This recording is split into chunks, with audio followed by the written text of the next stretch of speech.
This podcast does not provide medical nor legal advice. Please listen to the complete disclosure at the end of the recording.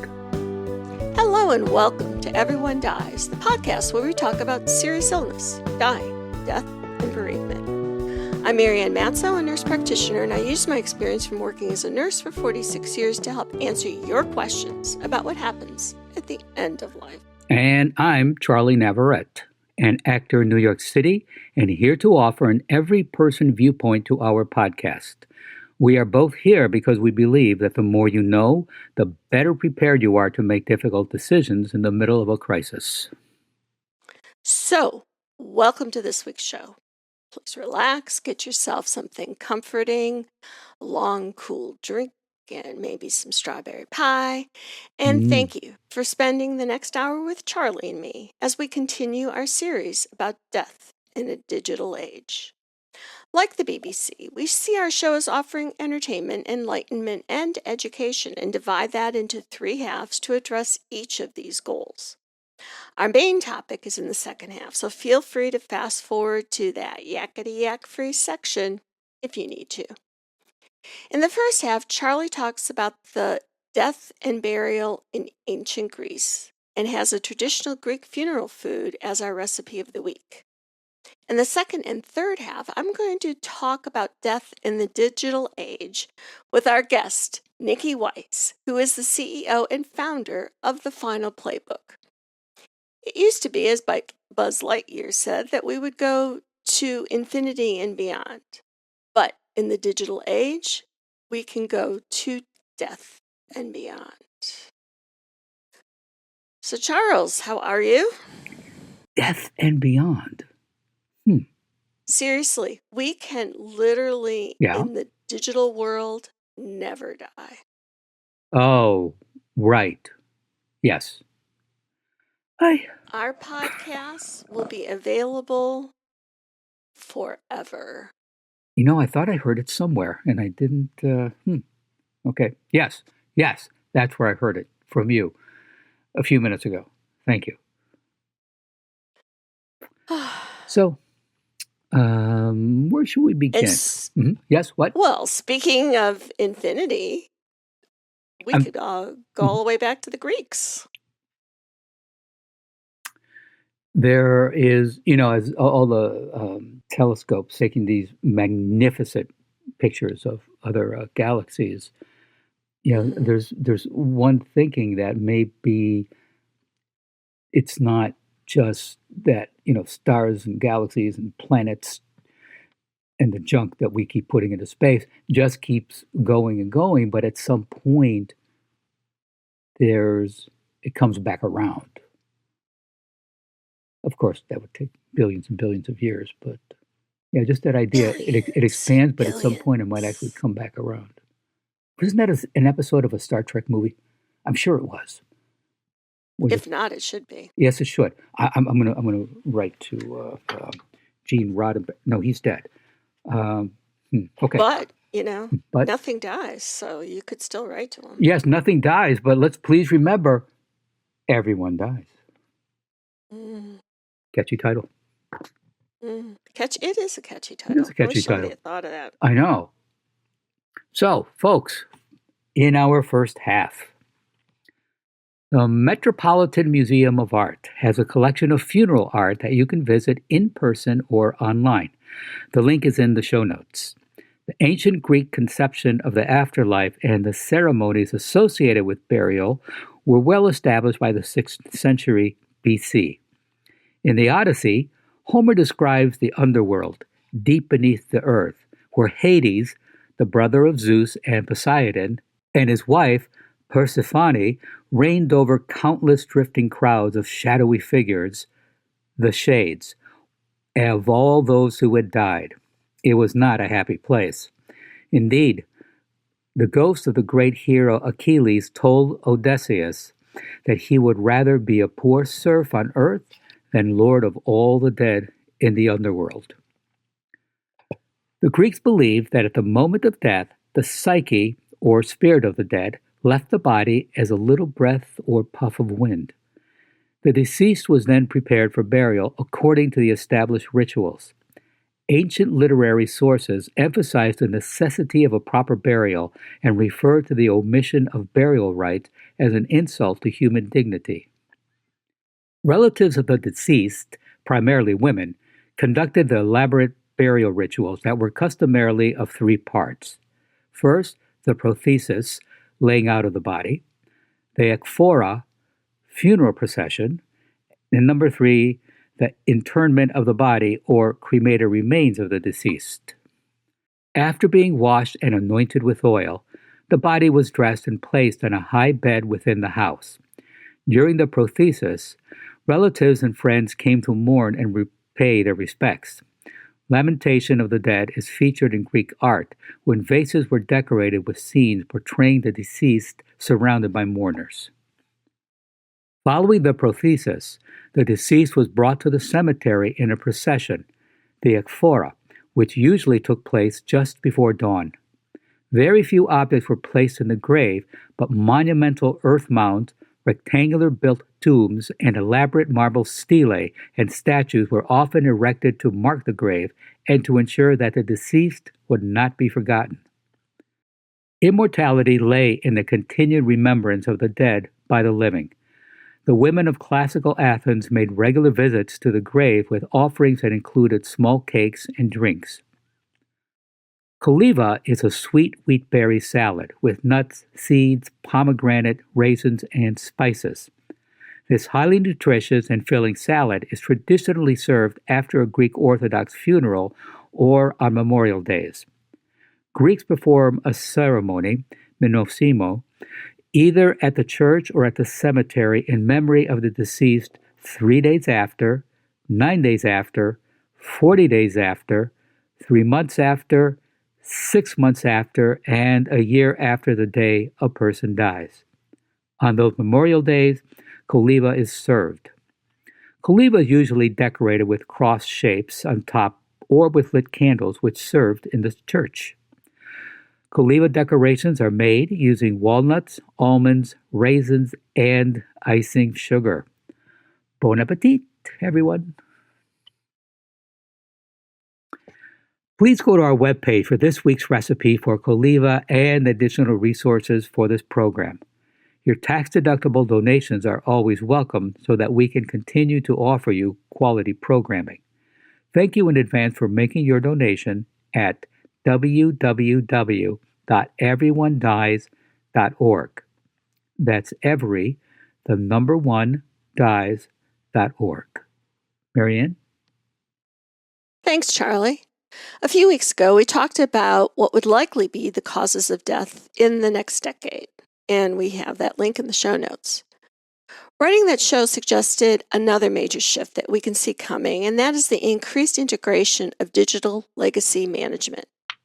As technology continues to evolve and become more ingrained in our daily lives, the way we handle digital assets and online presence after death will undergo extensive transformation. This change will include the management of digital assets, which encompasses a wide range of items, including social media accounts, digital memories, online financial assets, cryptocurrencies, digital files, everything that holds sentimental, financial, or practical value.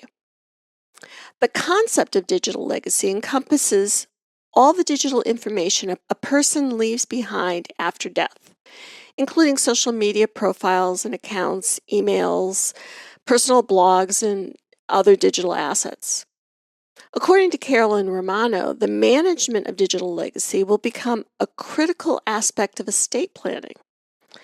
Just as people prepare wills to distribute physical assets, they'll need to create digital wills to manage the online presence after death. This will include instructions on how to handle social media accounts, digital photo albums, and personal websites. This shift will ensure that a person's digital footprint is managed according to their wishes, providing a sense of control and continuity after death. The new concept is evolving called Digital Afterlife Services, and along with it a new field of cyberthanatology. These services assist people in organizing their digital property and determining what happens to it after death. For example, Google and Facebook have provided choices that allow a user to select a friend to act as a legacy contact or to manage an account after the owner's death. This will include instructions on how to handle social media accounts, digital photo albums, and personal websites.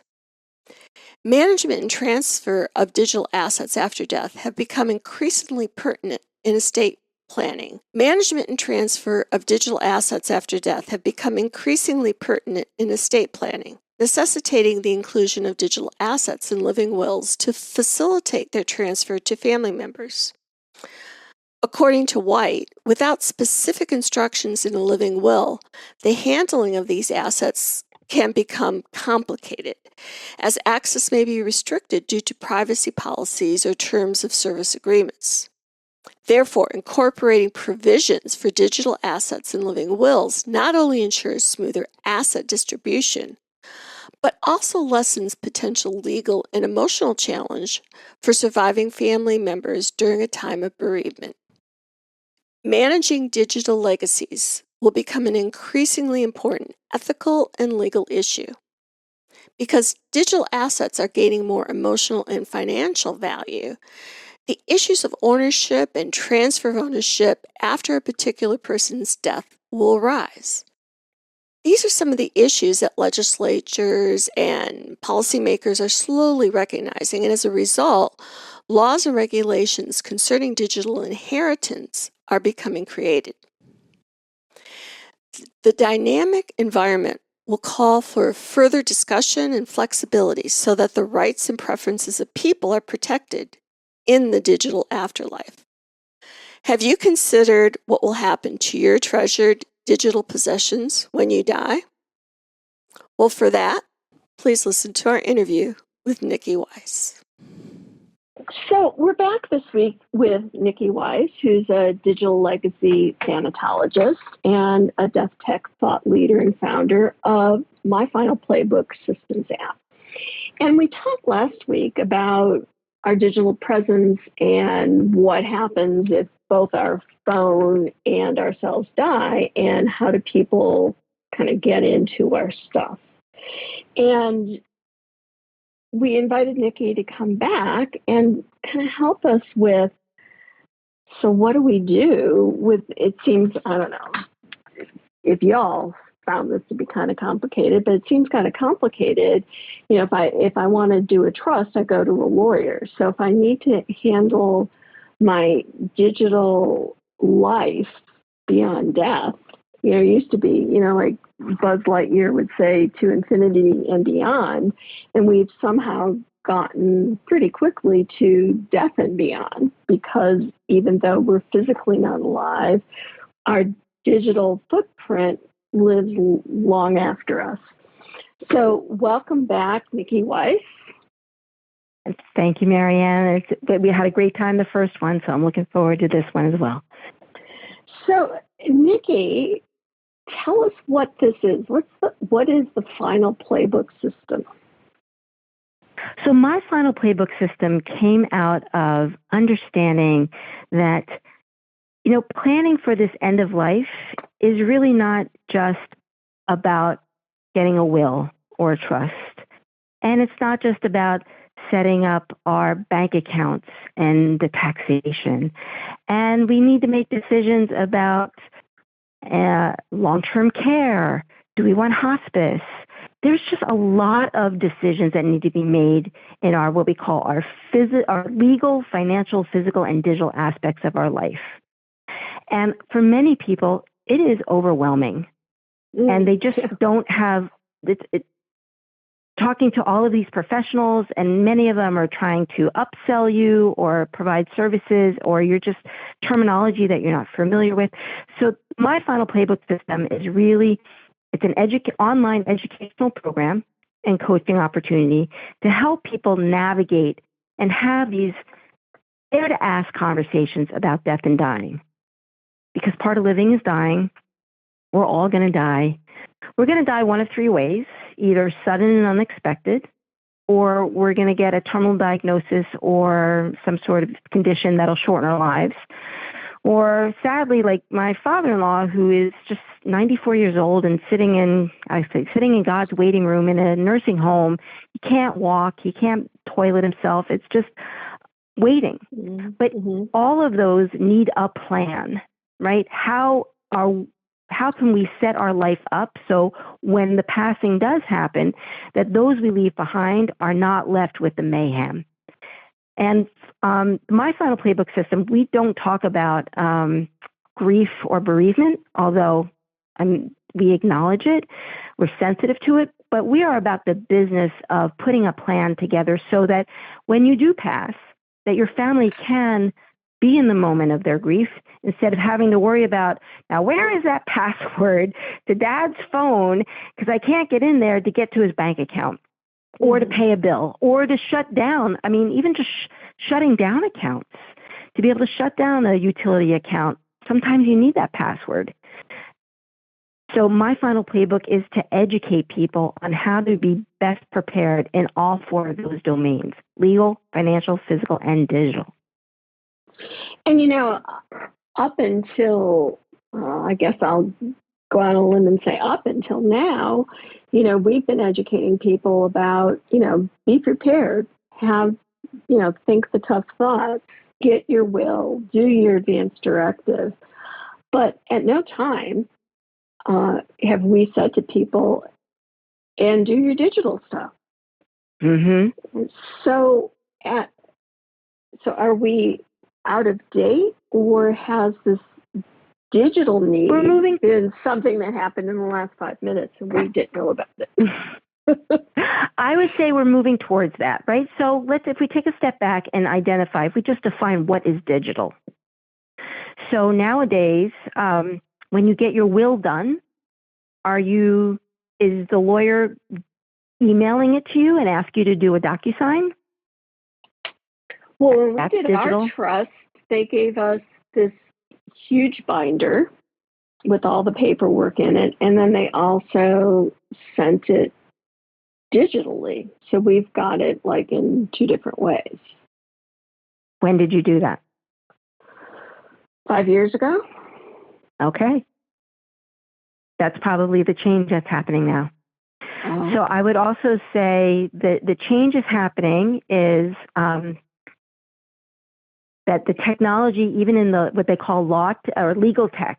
So now there's this emerging, there's legal tech that's happening, and a lot of the lawyers are now stepping away from that hard copy binders, and they're able to leverage technology in order to get documentation completed, drafted, and then executed. So we look at from the legal standpoint, a lot of times people don't want to drive all the way into the office to meet with an estate attorney.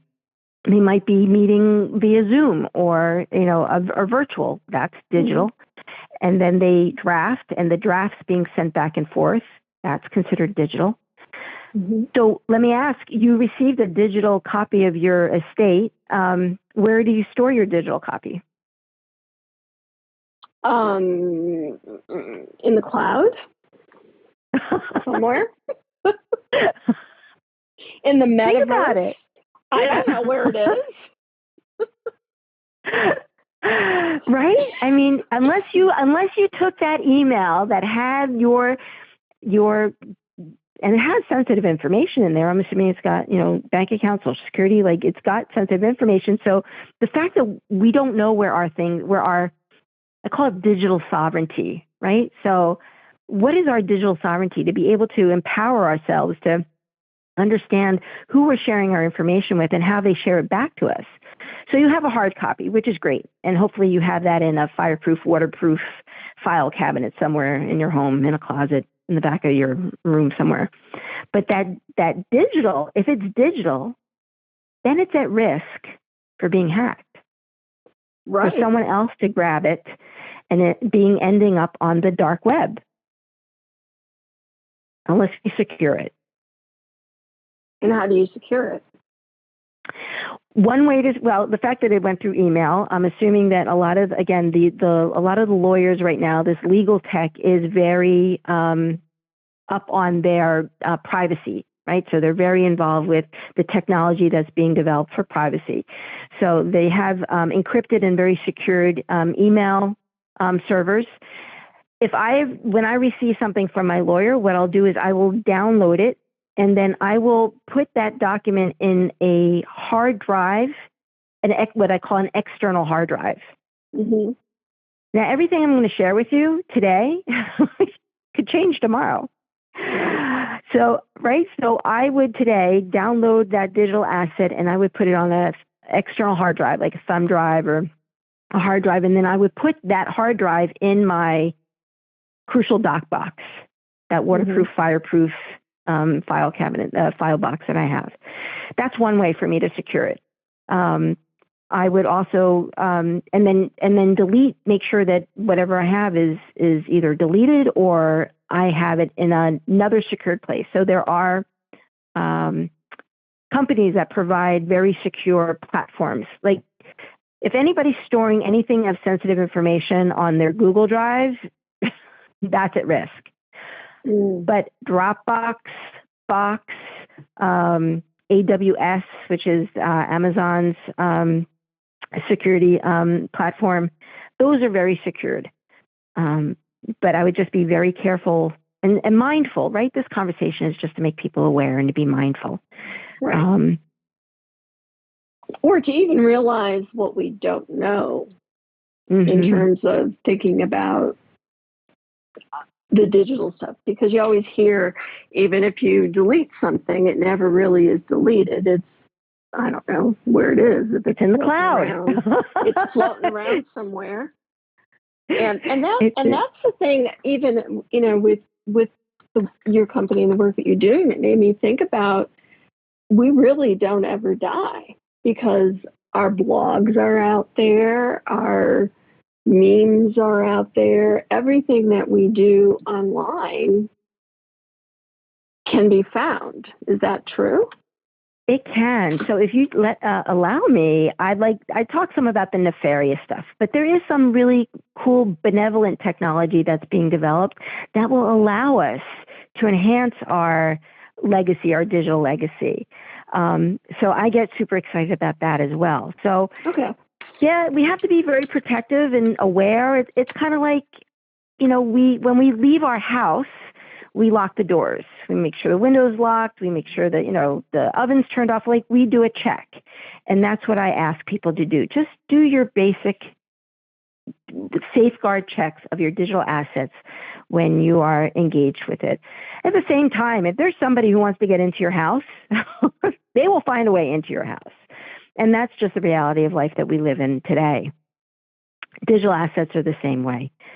But to move through to talk more about this death tech and what's being created, I know that the funeral industry is very excited about the new technology that they're starting to be able to offer their clients.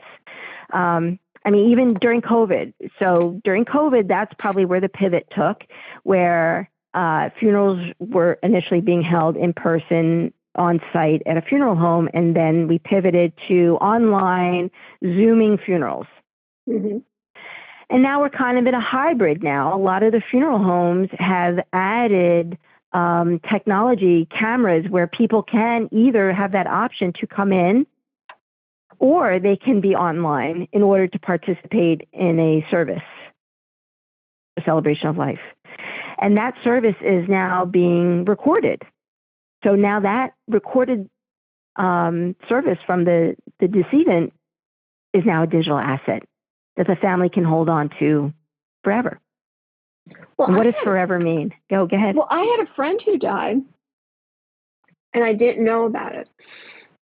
And the only way I kind of figured it out, like he would poke me every now and then, like digitally, but my birthday came and went, and I didn't hear from him. And I thought, how strange is that? Well, I called his office, and when I called the office, they said, who is this? And I thought, my heart just sunk. I was like, oh no. Well, he had died. And they said, well, his funeral's online. And I Googled it and found it, and I went to his funeral 4 months after he died. So even they hold, even though you can have these cyber funerals and virtual funerals, if you miss it, you can even have, forever funerals, I guess. No, that's exactly what they're creating. Now let me take it a step further for you. They are now adding, there's technology out there where you can embed a QR code into a headstone. So the QR code, you're in a cemetery and you're walking by, and the QR code, you scan the QR code, and that currently today will bring you to like a YouTube channel that might show you that montage that they showed of Uncle Joe at the funeral or the actual funeral. So that exists today. But I'm going to take it a step further. Near future. There's more? Oh, it's so exciting. This just gets me going. Okay. Do you remember the scene in the first Star Wars? It's like one of the first scenes in Star Wars where R2-D2 pops up this holograph of Princess Leia, and then Princess Leia has a message to Obi-Wan Kenobi? Yeah. You imagine walking in a cemetery and hit that QR code and it pops up that person who's in that plot, and they just have a conversation with you, because AI now can, you just mentioned it, there's enough of a digital footprint out there of Nikki on this conversation is, digital, my social media, all my emails, that AI can scrape the internet and create what we call a Nikki bot. So there could be a bot that represents me, looks like me, talks like me. I'm gone. I've been gone for a while, but my responses, the intonations, how I would respond, there's enough information, data out there already that they can create a conversation. So my granddaughters, they're babies now, but maybe, when they're teenagers, can go up to a location wherever I might be and be able to actually have, hey, Gma, how old were you when you met Pop Pop? And I would have this holograph image where I could respond to them. Oh, my goodness. I don't mean to freak you out, but I don't know. Did you think that 30 years ago we'd be walking around with cell phones? No, not at all. I mean, I can remember going to the cemetery to see my grandparents and being fascinated by the tombstones that had pictures on them. And I was a weird little girl, I guess, but I would look at those pictures and think about who were these people, because not only was there a tombstone, but there was this picture to go with it. And I knew how old they were when they died, and I knew what it said, and I, could create this narrative in my head. But if you've got the QR code, you don't even have to make it up for yourself. They'll, can tell you about themselves. A lot of the museums are doing this technology now, right? So you walk through the Holocaust Museum or any of the museums that hold significant history, and they have these interactive displays. And it's very similar to that technology. There is a company out there that I think the name is off. I can provide it for you later, but they actually have a list of 1,200 questions, and you sit there and record all of your questions. And then again, with AI technology, that it can consolidate and configure all of these questions that anyone can come up and ask the question, and it'll search its database and then I would be able to respond as though I'm responding to them personally. We did a show that exists today. Yeah, we did a show about that because Ed Asner apparently did that. And at his funeral, I guess, and there was another woman too but Ed Asner did it where, so you have this holographic image and people could ask him questions and he answered them. But I don't know.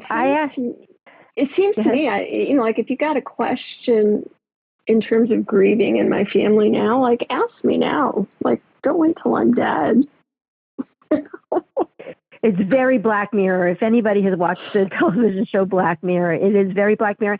And, from a sociological standpoint and psychological standpoint as well, it really does drop into does this help the grieving process or does this prolong the grieving process? And that, I think, is on the table for discussion.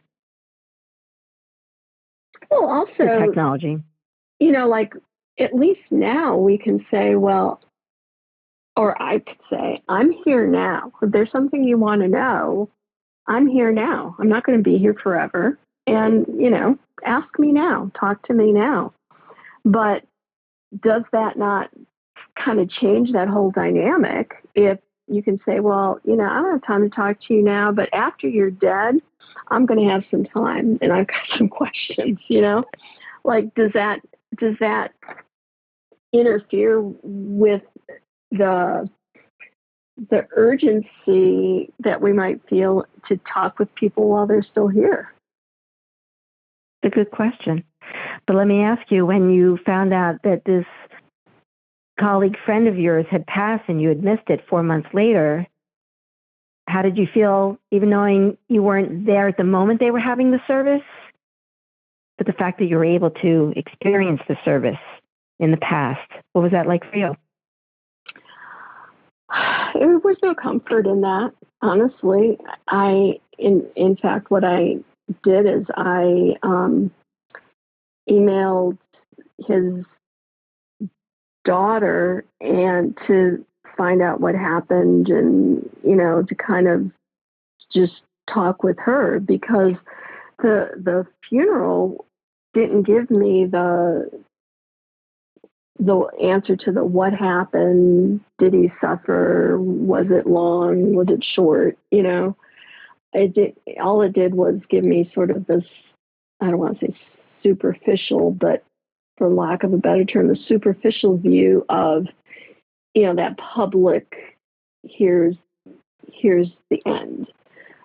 The synopsis. But, yeah, the public synopsis. You know, they had pictures and stories and people talking, but that wasn't really what I was looking for. I was looking for what happened and did he suffer, and, you know. Right. So for me, no, it really didn't. But I could see for how some people would say, well, at least I was able to have that. But so your final playbook, to get, not, you know, we've gone around the block, but let's I want to go back to what it is that you offer people. Is it like going to a lawyer to get your will or your trust? Is it that kind of experience, or is it different? So we are the go-between, the shouldering professionals of the death and dying industry. So we support the legal, financial, physical, and digital professionals. When you go to a lawyer, sometimes they throw you a bunch of documents and say, hey, you know, make these very serious decisions now. Mm-hmm. With my final playbook, because of the thanatology piece to it, we actually will sit down and explore with our clients, what is it, that they believe in death, right? So for some people, they don't have a plan because they're procrastinating. There's a level of fear, overwhelm, anxiety. So what we do is we break down building out a final playbook, the legal, financial, physical, and digital asset planning, in a way that is manageable. It's not overwhelming. It's educational. It gives them chances to decide on how they want to, not just say, well, just give it all to, you know, give it all to the kids, or, you know, just give it to somebody. But no, there's the life that you've built. You've spent so much time building a life.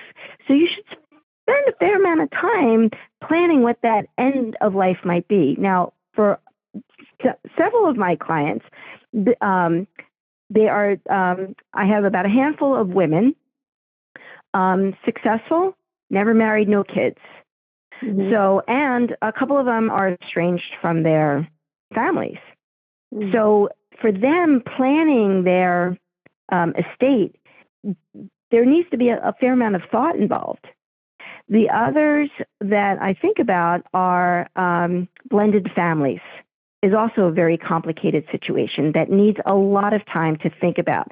So the idea is that we go through, and the language that's used, right? So if you have a complicated situation, what does it mean to have a will or trust? What are as a coach, I'll talk people through the opportunity to, what are the options? If it's a blended family and hers, and their children, and the adult children, and you have a minor child, how do you navigate the estate planning in that aspect? So what we do at My Final Playbook is we get people ready to go into, well prepared to talk to a lawyer, an estate attorney, or an elder attorney because they're doing the estate for their parents. When we talk about life insurance is very complicated. And for some life insurance agents, some of their selling practices are not very ethical. So we give the tools and the language to allow them to be able to make their decisions on their own without the influence of that professional that they might need to make the purchase from. And we do it holistically, right? So we're going to go in and build a plan for all 4 of the pieces. Mm-hmm. So because some of these pieces intersect with each other. So the financial really does intersect with the legal, and now the digital is overlaying a lot of these pieces here, right? So you go into a funeral director, and they're going to try and upsell you on some of their digital videography options. So there's a dollar sign attached to some of the services that are being sold to you. If you're going in there feeling overwhelmed, afraid of talking about death, if the terminology that is just like you don't understand what it means and they're trying to spin your head around a little bit, My Final Playbook allows you in a very educational, calm sort of way, get a grasp on, this is what I really want. Mm-hmm. This is how I want to plan it out. And then going to the professionals and having them execute the drafting of a will, or this is the insurance policy I want, or no, I don't want a very expensive casket. I'd rather do a direct cremation, like to be able to understand what your options are before you actually need them. So it's sort of like the difference between having a good meal and a grocery list before going to the grocery store as opposed to no grocery list and going starving. You go in and you kind of just grab whatever you see because it's simple, it's easy, and you're really hungry and you want to get it over with, as opposed to being really thoughtful and planning it out and saying, I want this, I want this. And so the lawyers and the insurance professionals, the accountants, the ones that the funeral directors, those professionals that I'm currently working with, they appreciate my service. They say thank you because it's allowing their customers to come in ready to make a decision. Mm-hmm. Because for them, it ends up being a very long sales cycle. And people are very on the fence and don't know make to move. But after they've worked with My Final Playbook system and the team, they go in ready to make a decision and they know what they want and they put their credit card down and it's a much more efficient and effective way for them to do business. So they appreciate it. Well, it makes perfect sense now that this service is offered, and people can find Nikki at finalplaybook.com, and we have all of her contact information in the show notes. And to me, it makes sense that you understand what your options are, you kind of go through it, figure it out, and then you go and pay, for the very top dollar expensive lawyer time to get it all into the legalese that's needed, and you come out with a product that reflects you and reflects your wishes and your values. A comprehensive plan, and it's iterative. Yes. I mean, and that's what we tell our clients is that your end of life plan, it's iterative.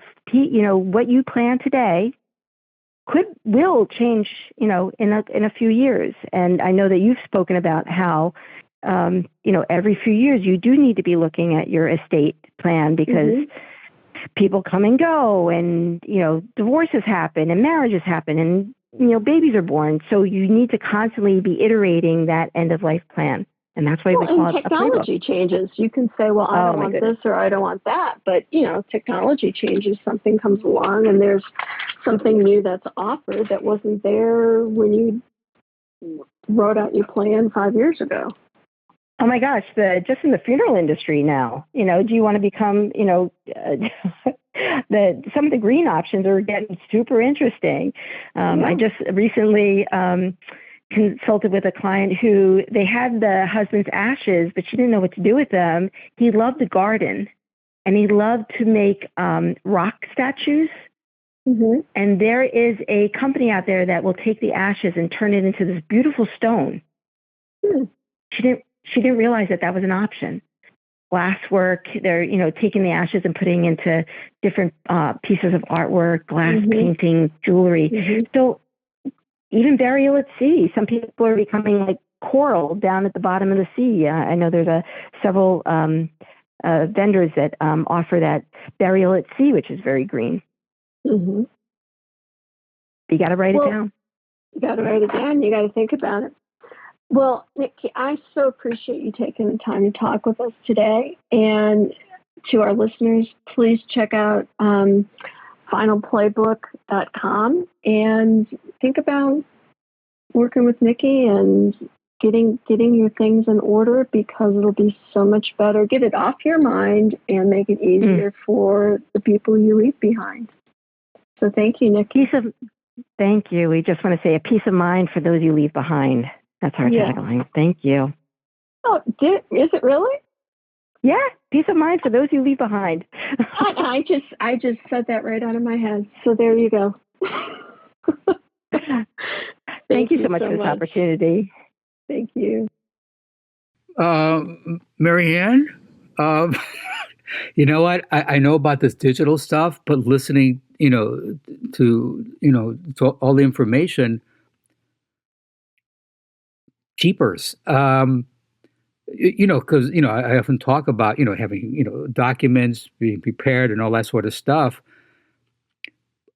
Marianne, it's, I mean, this is like, if somebody writes something down electronically one way, but had written something by hand and had it notarized and everything on paper, this is, wow. I never thought of that this much until you started saying all this. Boy, this is nuts. I mean, people can have two different wills, and who's going to decide which one is which? Well, it's decided by the date on the will. So the most recent one will always be the one that's used. But the question then becomes, like, for example, if you think about, I was thinking of Aretha Franklin about the different dates, but I'm sorry. Go on. What? Yeah. Well, that would we need. Did we ever do? We'll have to talk about that. Did we ever do a show about Aretha Franklin's wills? I brought it up briefly, but you know what? It would be good. We should review it because it's not only her. I mean Prince. So many big stars died either without a will or with multiple wills. Well, and then there's also the issue of the stuff that you put under your mattress. There's that too. But the interview with Nikki is really, I think, important to listen to. And actually, after the interview, both David and I went in and did our legacy contacts for our phones, as she suggested, and we made sure that we got a fireproof, waterproof box to put our stuff in. Yeah. And it's one of those things that you listen to somebody like Nikki talk and you say, "Cripe, I better do that." And for me, if I don't do things right away, I will tend to forget them. So right after the interview, we both kind of sat with our phones and did that. And I'll put the instructions about how to do your legacy contacts in the show notes so that you can just follow the instructions. And it's simple to do, and it gives you a QR code that you put with all your important papers so that your legacy person can just flash that QR code and get into your phone and be able to get your passwords and all of your information. But think of the times that you haven't been able to get into your phone, or you drop your phone in the lake, or all the different things that we do, and you think, "Oh my God, I'm kind of lost without this stupid thing." Oh, right. And to your point, AT&T recently, it was revealed all their information. It was only phone numbers. I don't think it was people's names, but phone numbers. Somebody hacked AT&T, and all these numbers are out there. I forgot about that aspect of it too. Yeah, I think I'm going to stick to paper. But yeah, everything, the digital stuff still needs to be protected and taken care of and everything. But just for me personally, because I like paper, yeah. Gosh, there's just But so much now. I've seen your definition of paper. It's usually little scraps of paper that you can never find again. Sometimes they're little scraps. Other times it's a big piece of paper with 2 sentences. So yeah, there we are. And sometimes it's a napkin. Mm-hmm. Yeah, and yes. I know. I've known you a long time. And actually, I was out at one of my favorite places a couple of weeks ago, and friends from out of town looked at me and said, "Do you still write on napkins? You did this years ago. Didn't I give you a little notebook?" The answer to everything was, yes, I still write on napkins. And yes, you did give me that little notebook, and have another drink on me. Okay, and with that, folks, that takes care of this week's episode. Please stay tuned for the continuing saga of Everyone Dies, and thank you for listening. This is Charlie Navarrete, and from Dr. Ruth Westheimer, that's Dr. Ruth to you and I, who recently died. May she rest in peace. Yes. It's good to be a widow in New York, because I can do something every night. And I'm Marianne Matzo, and we'll see you next week. Remember, every day is a gift. This podcast does not provide medical advice. All discussion on this podcast, such as treatments, dosages, outcomes, charts, patient profiles, advice, messages, and any other discussion are for informational purposes only and are not a substitute for professional medical advice or treatment. Always seek the advice of your primary care practitioner or other qualified health providers with any questions that you may have regarding your health. Never disregard professional medical advice or delay in seeking it because of something you have heard from this podcast. If you think you may have a medical emergency, call your doctor or 911 immediately. Everyone Dies does not recommend or endorse any specific tests, practitioners, products, procedures, opinions, or other information that may be mentioned in this podcast. Reliance on any information provided in this podcast by persons appearing on this podcast at the invitation of Everyone Dies or by other members is solely at your own risk.